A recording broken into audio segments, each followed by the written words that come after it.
శుక్లాంబరధరం విష్ణుం శశివర్ణం చతుర్భుజం ప్రసన్నవదనం ధ్యాయేత్ సర్వవిఘ్నోపశాంతయే అగజానన పద్మార్కం గజానన మహార్నిశం అనేకదంతం భక్తానాం ఏకదంతముపాస్మహే. ఓం గం గణపతయే నమః. ఓం శ్రీమాత్రే నమః. ఓం శ్రీ గురుభ్యో నమః. మా ఆది ఆస్ట్రాలజీ చూస్తున్నటువంటి మీ అందరికీ పేరు పేరున, అలాగే విదేశాల్లో కూడా ఉంటూ నా వీడియోస్ చూస్తూ నాకు ఫోన్ చేస్తూ ఎంతగానో నన్ను ఆదరిస్తున్నటువంటి మీ అందరికీ కూడా పేరు పేరున నా హృదయపూర్వక నమస్కారాలు. ఇప్పుడు మనం జనవరి 12వ తారీఖు నుంచి జనవరి 18వ తారీఖు 2025 వరకు 2025 సంవత్సరం చెప్పుకోబోతున్నాం. దానికంటే ముందర ఏంటంటే, మీరు మీ జాతకాలు తెలుసుకోవాలనుకుంటే మీ date of birth, time of birth, place of birth, మీరు ఎక్కడ పుట్టారు ఏంటనే అన్ని వివరాలన్నీ కూడా మీకు ఒకవేళ మీ జాతకంలో సమస్యలు ఉంటే తెలుసుకోవాలనుకుంటే మా ఆది ఆస్ట్రాలజీ అని కింద స్క్రోల్ అవుతుంది అన్న నంబర్ని ఫోన్ చేయండి. ఒకవేళ నేను ఫోన్ ఎంగేజ్లో ఉంటే మీరు షూటింగ్లో ఉన్నా మీకు వాట్సాప్లో మీరు పెట్టండి. షూటింగ్లో ఉంటే నేను ఫోన్ లిఫ్ట్ చేయలేకపోవచ్చు. షూట్లో ఉంటే మీరు వాట్సాప్లో మెసేజ్ పెడితే నేను చూస్తాను, మీకు ఏం కావాలో చూసి చెప్తే మనం చేద్దాము.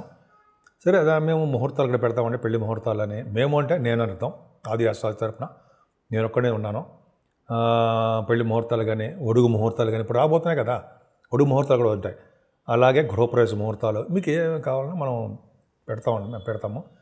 మీరు ఒకవేళ కావాలనుకుంటే మమ్మల్ని సంప్రదించవచ్చు. నేనే ఫోన్ లిఫ్ట్ చేసి మాట్లాడతా, అసిస్టెంట్లు ఎవరు మాట్లాడరు. ఎందుకంటే నేను మాట్లాడితేనే మీకు సంతోషంగా మాట్లాడాలి, వినాలి అనిపిస్తుంటుంది. సరే, అది పక్క పెడితే ఇప్పుడు మనం జనవరి 12వ తారీఖు నుంచి 18వ తారీఖు వరకు ఎలా ఉందో, మన 12 రాసుల వాళ్ళకి ఎలా ఉండబోతోంది, గ్రహాలు కూడా మారుతూ ఉంటాయి. గ్రహాల యొక్క ప్రభావం ఎలా ఉండబోతోంది, ముఖ్యంగా సూర్యభగవానుడు మారుతున్నాడు 14వ తారీఖుని. అంటే ధనురాశిలోంచి మకర రాశిలోకి వస్తున్నాడు. ఆయన 14 దాకా రావడం వల్ల ఉత్తరాయణ పండుగకాలం స్టార్ట్ అవుతుంది. ఇప్పుడు చెప్పుకుందాం. అది యాక్చువల్గా చివరిలో చెప్తారండి, మొత్తం రెమెడీస్ ఉత్తరాయణ పుణ్యకాలంలో ఏం చేయాలి అనేది మనం చివరిలో చెప్పుకుందాం. సింహరాశి వారికి ధనం విషయంలో, ఆరోగ్యం విషయంలో ఏమాత్రం ఇబ్బంది పడరండి.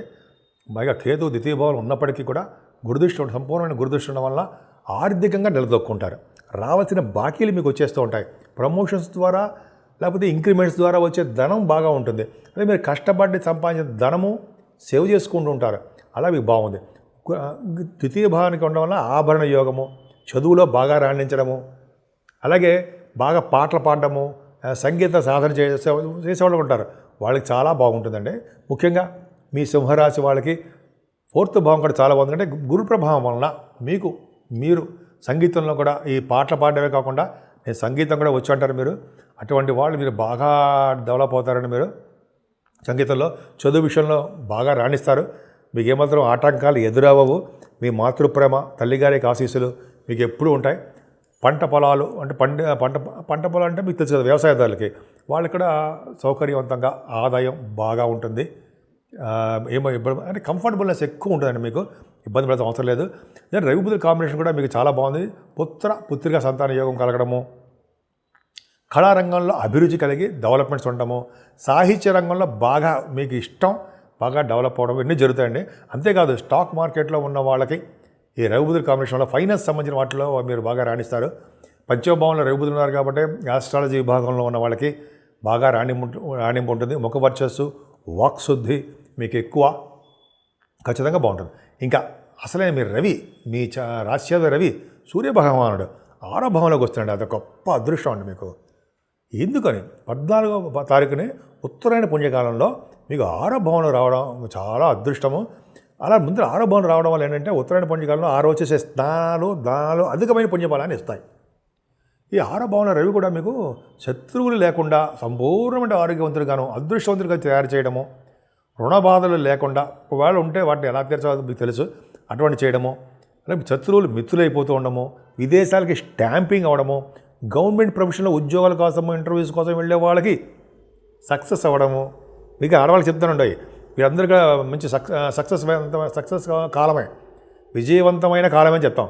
అలాగే రాజకీయ రంగంలో కూడా ఒక వెలుగు వెళ్ళడానికి అవకాశం ఉందండి. ఉన్నతంగా గౌరవం పడతారు, పదవులు రావడానికి అవకాశం ఉంది. చిన్న చిన్న ప్రాబ్లమ్స్ ఉంటాయి శని వల్ల, కానీ రవి వల్ల మీకు యోగమే, మీ రాశ్యాధిపతి కాబట్టి. సప్తమ స్థానంలో శని చుక్కులున్నారండి. పదే పదే చెప్తాను, జనరల్ ఇందాక ఏదో చెప్పాను, అంటే శని చుక్కుల కాంబినేషన్ అంత మంచిది కాదు. చెడు అలవాట్లు, చెడు స్నేహాలు, చెడు భావాలు అవన్నీ కూడా మీకు ఎప్పుడు ఇంతకుముందు ఉండవు, కానీ ఆలోచనలు వస్తూ ఉంటాయి. కానీ వివాహ శుభకార్యాలు జరగడానికి అవకాశాలు ఉన్నాయి. మంచి మంచి బట్టలు కొనుక్కుంటారు, వ్యాపార విస్తరణ అవన్నీ ఉన్నాయి. కొద్దిగా చెడు ఆలోచనలు ఉండడానికి అవకాశం ఉంది. కొద్దిగా జాగ్రత్తగా ఉండండి. ఏదైనా మీరు రవి భగవాన్ బాగా కాపాడతాడండి, మేము ఏం భయపడాల్సిన అవసరం లేదు. అష్టమంలో రాహు శరీర పీడ, శరీరంలో అనారోగ్యం, దూర ప్రాంత ప్రయాణాలు, పశు నష్టం, గృహమునందు పీడ ఏమో అంటాం కదండి. అవన్నీ మీరు భయపడాల్సిన అవసరం లేదండి. అందరికీ ఏం ఉండవు ఇవన్నీ. కానీ రాహు దుష్ఫలితాలు చెప్తున్నాం అంతే. కొద్దిగా ఆరోగ్యవంతంగా, కొద్దిగా మీ ఆరోగ్యం పట్ల శ్రద్ధ వహించండి. భాగ్యస్థానాన్ని శని చూస్తానండి. భాగ్యస్థానాన్ని శని చూడడం వల్ల వ్యాపారాభివృద్ధి ఉంటుంది. ఇంటర్నేషనల్ ట్రేడింగ్ ఉంటుందండి. మీకు ఇంటర్నేషనల్ ట్రేడింగ్ బిజినెస్లో ఉంటుంది. ట్రేడింగ్ అంటే బిజినెస్ కదా, వాటిలో మీరు బాగా సంపాదించుకుంటారు, కష్టపడతారు, నిజాయితీగా ఉంటారు, ఆ బిజినెస్ సక్సెస్ అవుతారు, విదేశ పర్యటన చేస్తారు. ఎందుకంటే 9th house lord in 12th house, కుజుడు బాగున్నాడు, 12వ భావంలో ఉండి మంచి విపరీతంగా రాజ్యాంగం ఇస్తాడు. బాగా డెవలప్మెంట్స్ ఎక్కువ ఉంటాయి. అలాగే మీరు శరీకారకత్వాలు ఉన్నటువంటి కోల్, ఆటోమొబైల్ ఇండస్ట్రీస్, సిమెంట్ అంటాం కదా, మీరు ఫార్మా రంగాలు అవి బాగా సమృద్ధిగా అభివృద్ధి అవుతూనే ఉంటాయి. ఈ విధంగా చాలా బాగుంది. అలాగే ఎడ్యుకేషన్ రీత్యా, మీ పర్సనల్ రీత్యా విదేశాలు వెళ్ళడము, అలాగే గంగా స్థానాలు వంటి స్థానాలు, అమ్మవారి యొక్క పీఠాల దర్శనాలు ఇవన్నీ బాగున్నాయి. 10th హౌస్లో గురుడు దశమ అంటే భాగ్యంలో కదనుకోండి, దశమ స్థానంలో రాజ్యస్థానంలో గురుడు ఉండడం గొప్ప విశేషం అండి. ముఖ్యంగా వేద పండితులకి చాలా బాగుంటుంది. వేద పండితులకి, సైంటిస్టులకి, అలాగే మీరు అడ్వకేట్స్ అంటారు సరే, వాళ్ళకి అనర్గళంగా మాట్లాడుతుంటారు కదా, తెలివితేటలు బ్రహ్మాండంగా ఉంటాయి. అలాగే బ్యాంకింగ్ రంగంలో ఉన్న వాళ్ళకి, ఎడ్యుకేషన్ సంస్థలో ఉన్న వాళ్ళకి గురు ప్రభావం చాలా బాగుంటుందండి. ఏ ఉద్యోగం చేసినా ఉద్యోగంలో మీరు డెవలప్ అవుతారు. బ్యాంకింగ్ రంగంలో బాగా ఎక్కువ అభివృద్ధి ఉంటుంది. అలాగే మీకు ఆడవాళ్ళకి చెప్తానండి, మీకు ఉద్యోగాలు బాగా అవకాశాలు ఎక్కువనే. శ్రద్ధగా పనిచేయండి, కష్టపడండి, మీకు ఖచ్చితంగా ఉద్యోగ భద్రత ఉంది.